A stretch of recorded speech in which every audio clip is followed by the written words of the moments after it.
Hello friends, welcome to my channels. तो friends, आज के वीडियो में नॉन फाइनाइट वर्ब किसे कहते हैं और यह कितने टाइप के होते हैं इसे समझेंगे। तो नॉन फाइनाइट वर्ब वह वर्ब है जो अपने सब्जेक्ट के पर्सन, नंबर एवं टेंस के अनुसार नहीं बदलता है और न ही इसका अपना सब्जेक्ट होता है। यह हमेशा सब्जेक्ट से फ्री होता है, यानी स्वतंत्र होता है। तो ऐसे वर्ब को हम नॉन फाइनाइट वर्ब कहते हैं। नॉन फाइनाइट वर्ब 3 टाइप्स के होते हैं। फर्स्ट है इन्फिनिटिव, सेकेंड है जेरंड और थर्ड है पार्टिसिपल। अब हम लोग यहाँ पर ध्यान से समझें। इन्फिनिटिव, इन्फिनिटिव की पहचान, जब टू लग करके वर्ब के फर्स्ट फॉर्म आता है तो ऐसे वर्ब को हम इन्फिनिटिव वर्ब कहते हैं और इसे हम विद टू इन्फिनिटिव भी कहते हैं। दूसरा है ओनली, जब वर्ब के फर्स्ट फॉर्म आता है तो इसे भी इन्फिनिटिव कहते हैं, लेकिन इसे हम विदाउट टू इन्फिनिटिव कहते हैं या वेयर इन्फिनिटिव कहते हैं। अब यहाँ देखें जेरंड, जेरंड के फर्स्ट फॉर्म में जब आईएनजी लग जाता है तो ऐसे वर्ब को हम जेरंड कहते हैं। अब ये दोनों, इन्फिनिटिव भी नाउन का कार्य करता है और जेरंड भी नाउन का कार्य करता है सेंटेंस में। अब देखिए पार्टिसिपल, पार्टिसिपल 3 टाइप्स के होते हैं। Present participle, past participle and perfect participle. Present participle की पहचान, उसमें भी वर्ब के फर्स्ट फॉर्म में जब आईएनजी लग जाता है तो उसे हम प्रेजेंट पार्टिसिपल कहते हैं और जब वर्ब में थर्ड फॉर्म लग जाता है तो वह पास्ट पार्टिसिपल कहलाता है। और लेकिन जब हैविंग लग करके वर्ब के थर्ड फॉर्म आता है तो वह परफेक्ट पार्टिसिपल कहलाता है। तो क्या है, ये एडजेक्टिव का कार्य करता है। आपको कभी कभी प्रॉब्लम आता होगा जो समझने में कि जेरंड और ये जो प्रेजेंट पार्टिसिपल है दोनों में आईएनजी लगा रहता है, दोनों वर्ब के फोर्थ फॉर्म होते हैं जो कंटिन्यूअस का रूप होता है। तो कैसे समझेंगे, तो ध्यान दें, ये नाउन का कार्य करता है और यह एडजेक्टिव का कार्य करता है सेंटेंस में, ये ध्यान रखना है। अब हम लोग द फंक्शन ऑफ इन्फिनिटिव को समझेंगे। सेंटेंस में इन्फिनिटिव का प्लेस कहाँ कहाँ होता है इसे अच्छी तरह समझें। यहाँ दिया गया है नंबर 1 में as the subject of the verb, यानी वर्ब के सब्जेक्ट के रूप में, यानी वर्ब के पहले जो सब्जेक्ट होता है वहां पर। जैसे यहाँ दिया गया है to respect the law is our duty, तो यहाँ पर टू रिस्पेक्ट, यहाँ ये फाइनाइट वर्ब है और फाइनाइट वर्ब का ये सब्जेक्ट है, तो यहाँ सब्जेक्ट के रूप में आया है टू रिस्पेक्ट द लॉ, यानी कानून का सम्मान करना, इज आवर ड्यूटी, हमारा कर्तव्य है। तो ये इन्फिनिटिव हो गया और इसीलिए इसका नाम दिया गया है as the subject of the verb.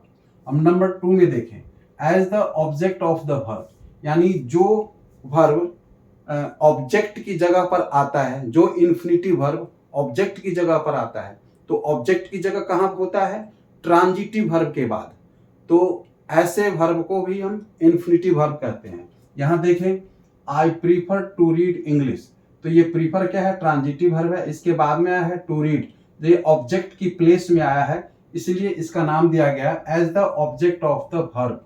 तो मुझे अंग्रेजी पढ़ना अधिक पसंद है।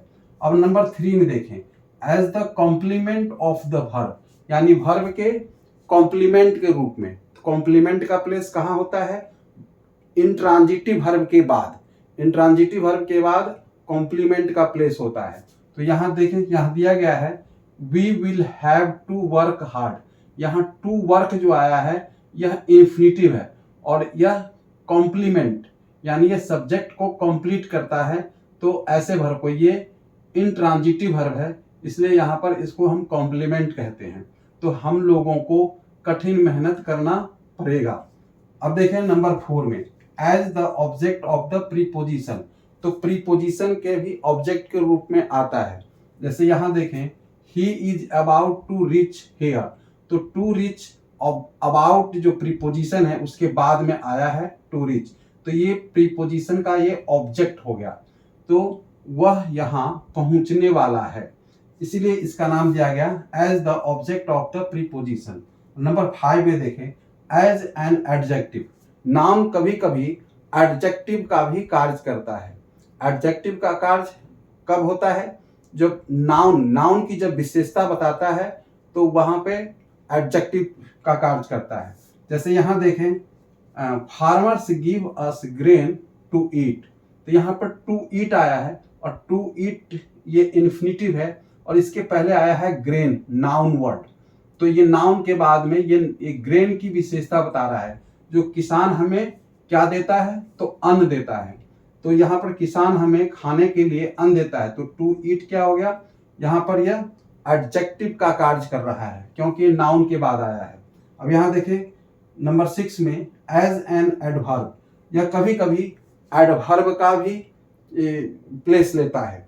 जैसे अंकित इज एक्टिव टू वर्क, तो यहाँ टू वर्क जो है ये क्या है, एडवर्ब है। यहाँ पर ये एडजेक्टिव आया है, तो एडजेक्टिव की जो विशेषता बतलाता है वह एडवर्ब कहलाता है। तो यहाँ पर देखें ये टू वर्क जो है यह अभी एडवर्ब का कार्य करता है और यह एडजेक्टिव है।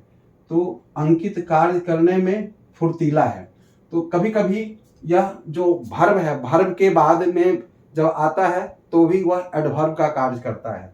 तो आशा करता हूँ कि अवश्य समझ में आया होगा।